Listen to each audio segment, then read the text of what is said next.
नमस्कार दोस्तों। स्वागत है आपका फिर से मेरे YouTube चैनल पे, जहाँ पे हम लोग डिस्कस करेंगे मार्केट कैसे काम किया, हमारे क्या प्लान थे आज के मार्केट के लिए, मार्केट कल के दिन कैसे काम कर सकता है, फ्राइडे के दिन हम लोग कैसे मार्केट को अप्रोच कर सकते हैं। सबसे पहले मैं आ जाता हूँ हमारे डिस्कशन पे। हमारे क्या डिस्कशन थे आज के मार्केट के लिए। बड़ा साफ साफ क्लियर कट डिस्कशन था मेरा। ऊपर की तरफ एक रेंज 23,175, नीचे की तरफ 23,075। ये 100 पॉइंट का रेंज था। अगर मार्केट फ्लैट खोले, जब तक इस रेंज को ब्रेक नहीं करता है, कोई ट्रेड नहीं बनेगा। देखिए मार्केट नीचे तो आया, लेकिन वहीं से शार्प रिवर्सल लेके ऊपर की तरफ गया। 23,175 को इसने इस कैंडल पे ब्रेक किया। और मैंने आपको पहले भी बहुत बार एक्सप्लेन किया है, अभी भी कर देता हूँ कि जो एक फर्स्ट टाइम देख रहे हैं उनके लिए।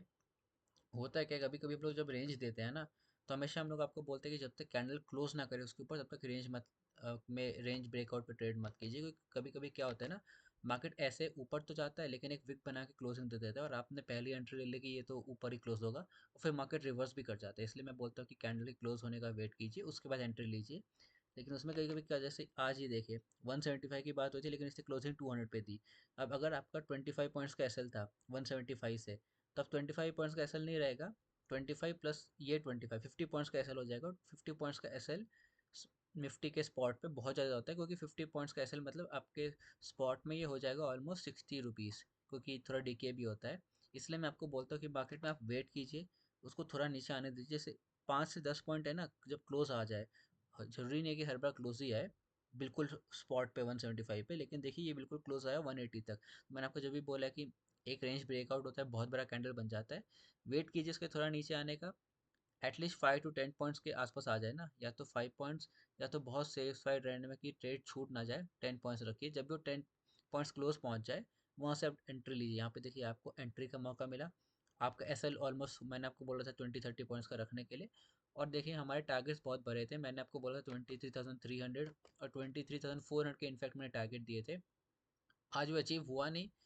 और हुआ नहीं क्योंकि आज एक्सपायरी थी, और एक्सपायरी के दिन मैंने आपको बहुत बार बोला है कि एक्सपायरी के दिन ना ऑप्शन चेंज होता है, वो टेक्निकल एनालिसिस से ज़्यादा इंपॉर्टेंट हो जाता है। क्योंकि उसमें क्या है, पूरे हफ्ते भर को पोजीशन होता है लोगों का। कोशिश करते हैं कि मार्केट अगर हमारे अगेंस्ट जा रहा है, तो थोड़ा करके उसी के आसपास क्लोजिंग कर दे, ताकि जो पूरे हफ्ते का प्रॉफिट है वो जा चले ना जाए। और इसलिए मार्केट में थोड़ा ऊपर तो गया, लेकिन वहीं कहीं क्लोजिंग दे दिया। हालांकि आपको लग तो रहा कि इस स्पॉट से 210 से कोई खास आपको मूवमेंट मिला नहीं। अपने पीक पे भी पर लॉट मैं भी बहुत प्रॉफिट हमारा भी हुआ नहीं, अगर मुझसे पर्सनली पूछेगा। मैंने कहीं यहाँ कहीं एग्जिट कर दिया था इस बड़े से रेड कैंडल पे, जब मेरे को दिख रहा था कि अब बिल्कुल ही ऊपर जाने के मूड में नहीं है। और पर लॉट मेरे को लगता है 400-500 रुपीज़ ही मिले होंगे, जो एक पॉइंट पे 3000 था। पर आपको ये फॉलो करना पड़ेगा। देखिए होता क्या है ना, एंट्री है, ये आपका एस एल है, और मान लीजिए ये आपका टारगेट है। हालांकि हमारा टारगेट 300-350 का था, पर मान लेते हैं ये टारगेट होता, तो या तो आप अपना प्रॉफिट लीजिए या तो अपना लॉस लीजिए, बीच में कुछ नहीं होता है। हाँ, अगर आपको लग रहा है कि जितना मेरा प्रॉफिट था, लेट से यहाँ पे 100 पॉइंट्स का मैंने प्रॉफिट सोच रखा था, मार्केट उसका 50% तक पहुँच जाए, तो आप क्या कीजिए, अपना कॉस्ट टू कॉस्ट पे ला दीजिए, और उसके बाद फिर ट्रेल कर सकते हैं। जैसे यहाँ पे ट्रेल करते, यहाँ पे ट्रेल करते, तो आपका ट्रेलिंग एसएल हिट हो जाता। लेकिन उसके अलावा आपको पहले जाने की ज़रूरत नहीं है। और मैंने आपको ये भी बोला कि कम से कम 100 पॉइंट का वेट किया कीजिए। अगर आप टारगेट ले रहे हैं तो कम से कम 100 पॉइंट का तो लेना ही है, उसके नीचे कुछ नहीं लेना है। या तो 100 पॉइंट का टारगेट लीजिए, या तो फिर आप ऐसे लीजिए। ये 5-10 पॉइंट के लिए ट्रेडिंग करना कोई ट्रेडिंग नहीं, आप गैम्बलिंग होता है। उसमें होता क्या है, आप 3-4 दिन 5-10 पॉइंट करके आप कमा लेंगे 30 पॉइंट, और एक दिन मार्केट आपके अगेंस्ट में ऐसे चला जाएगा, सारे पैसे चले जाएंगे। इसलिए या तो 100 पॉइंट्स या तो कुछ नहीं। अब सीधे आ जाता हूँ मैं हमारे डिस्कशन पे। बहुत कोई आज का मार्केट टफ नहीं था, एक्सपायरी थी इसलिए बहुत प्रॉफिट हो नहीं पाया, वरना इस रेंज का ब्रेकआउट होने पे 300 पे जाना था। ये 300 पे नहीं गया और यहीं कहीं रुक गया। सीधा आ जाता हूँ मैं वन डे डिस्कशन पे। वन डे डिस्कशन पे हम लोग का क्या प्लान रह सकता है।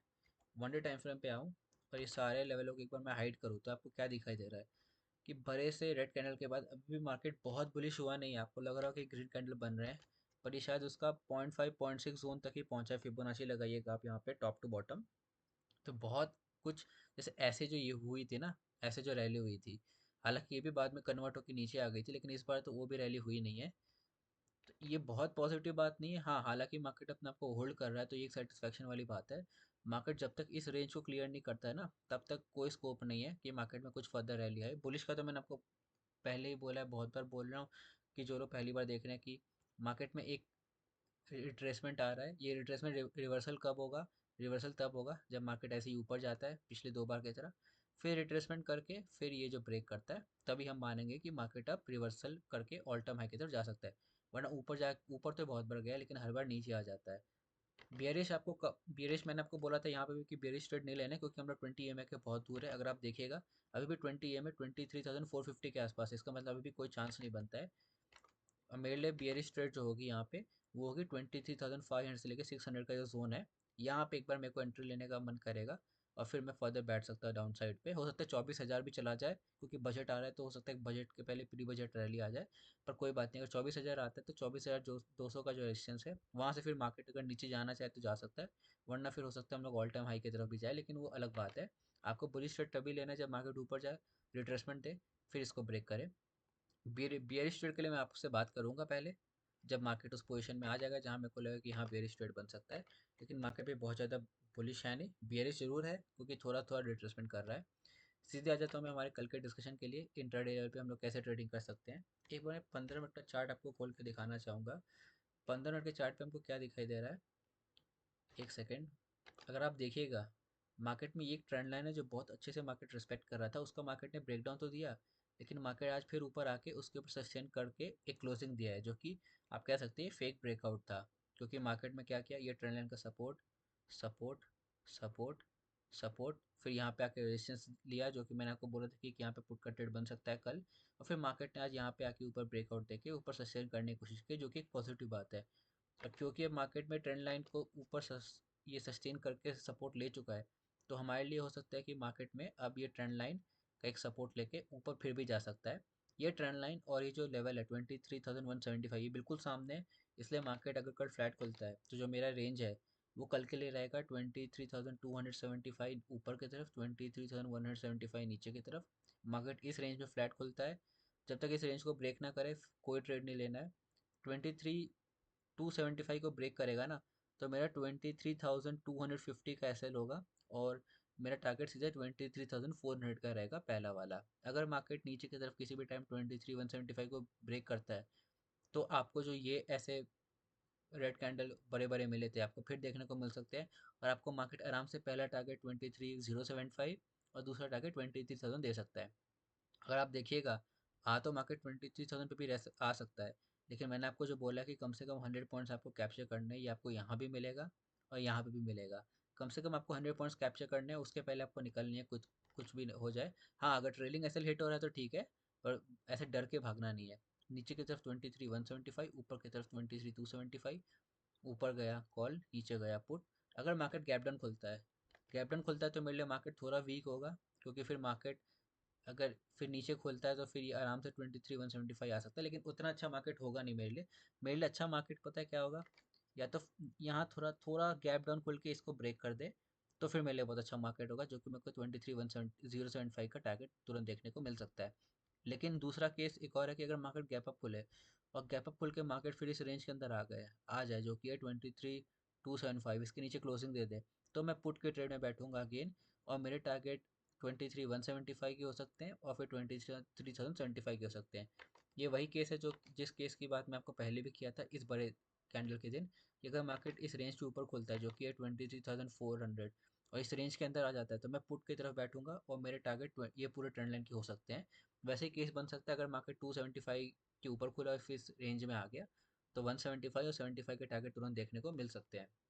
ये डिस्कशन था हमारा, फिर से मैं रिपीट कर देता हूँ। ये रेंज है नो ट्रेडिंग जोन, फ्लैट खुले, ऊपर की तरफ ब्रेक करे कॉल, नीचे की तरफ ब्रेक करे पुट, गैप डाउन खुले, मैं बहुत ज़्यादा इंटरेस्टेड हूँ नहीं। हाँ, गैप डाउन इस रेंज के अंदर ही खेले, थोड़ा यहाँ पे बहुत छोटा गैप डाउन, फिर इसको ब्रेक करे तभी मज़ा आएगा। गैप अप खुल के इस रेंज के अंदर आ जाए तो पुट।